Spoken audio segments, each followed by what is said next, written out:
ऐसा धन आए, स्वस्थ धन आए, जो दुआओं वाला भी हो।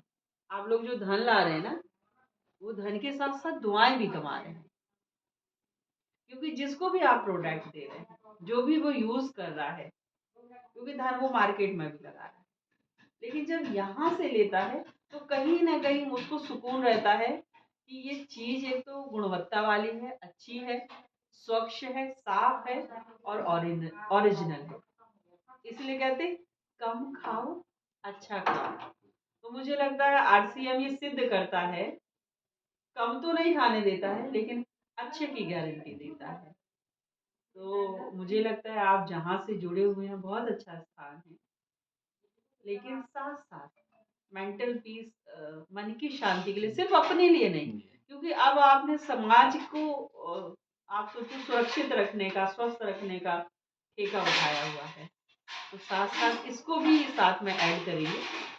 पहले तो खुद के लिए है, यही कहते हैं ना, पहले इस्तेमाल करो फिर विश्वास। विश्वास एकता लाता है। जहां आपके ऊपर मुझे विश्वास होगा तो क्या होगा, हम जुड़ेंगे, दूसरे को भी विश्वास होगा, हम आपस में जुड़ेंगे। अभी आप लोग इतने सारे क्यों हो, विश्वास के आधार पर। तो विश्वास और एकता, ये दोनों हमारे जीवन में सुख और शांति के लिए बहुत जरूरी है। पहले के समय में विश्वास पे काम होता था, तो एकता थी। अब देखो, पहले कोई कागज पत्र ही नहीं थे, बात पे अगर आपको कुछ जरूरत है, आपने कहा कि आप दे दीजिए, और आपके कहने पे लोग दे देते थे। अभी भी ऐसा होता है कि भाई साहब एक बार आप कह देंगे ना तो हम इनको दे देंगे। तो वो थी विश्वास की नींव।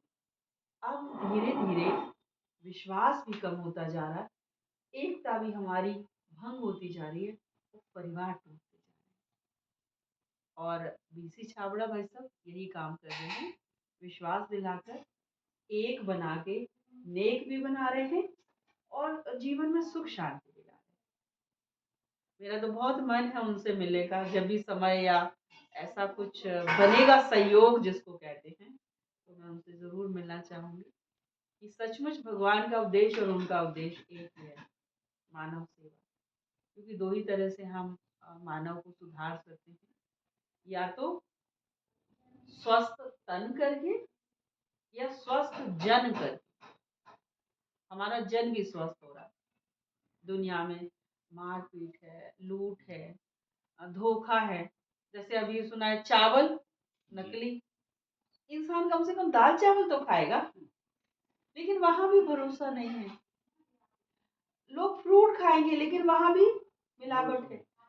जिस चीज को पहले हम कहते थे स्वस्थ होने के लिए खाइए, कई बार वो मौत का कारण हो जाता। कई आपने सुना होगा लौकी का जूस पी के मर गए। तो सोचिए कितना ज्यादा हम लोग सिर्फ कमाई के लिए अपनी मानवता को भी छोड़ दिया। तो अच्छा है, काम अच्छा कर रहे हैं, सोच बहुत ऊंची रखिए।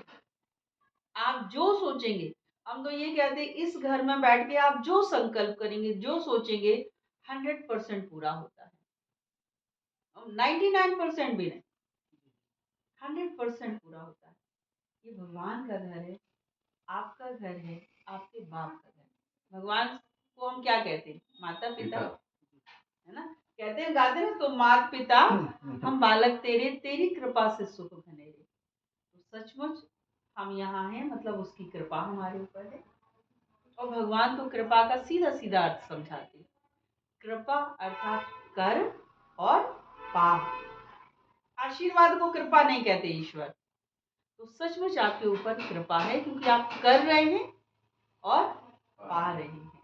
यही सच्ची कृपा है।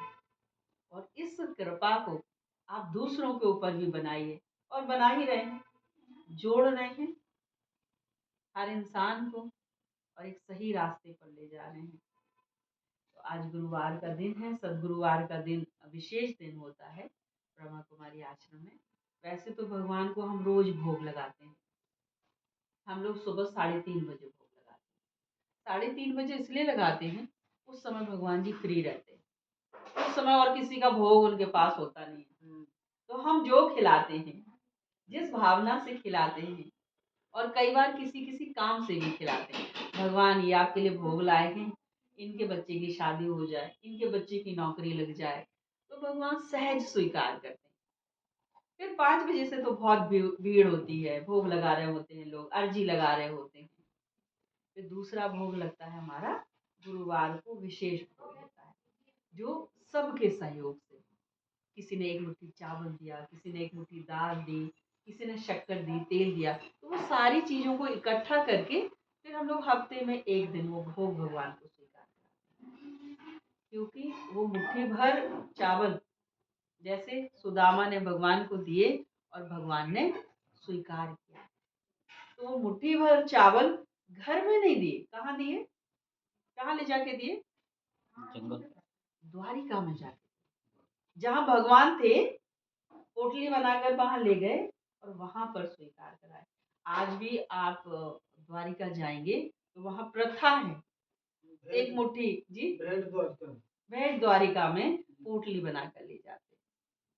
तो ये प्रथा क्यों चली? क्योंकि सुदामा जी चावल लेके गए थे। अब सोचिए सुदामा जी के पास कितने चावल थे घर में? 3 मुट्ठी।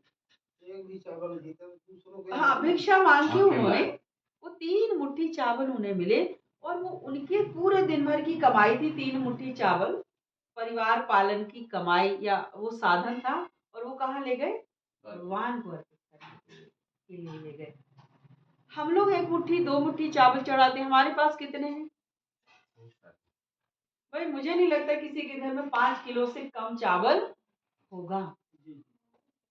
तो अगर हम एक दिन, मान लीजिए हमारे घर में 1 किलो चावल बनता है, तो हम कम से कम 1 किलो चावल चढ़ा दें। अगर हमारी कैपेसिटी है 5 किलो की, तो हम 5 किलो चढ़ा दें। एक टाइम का उनके दरबार में भोग बने। ये भोग है भाई, जिस भोग के बारे में बता रहे तो हैं ले लिया था, ना, आज है खिचड़ी का और ले ली। आज संक्रांति मनाई है, तो खिचड़ी वाला दिन है। तो खिचड़ी चावल की हो या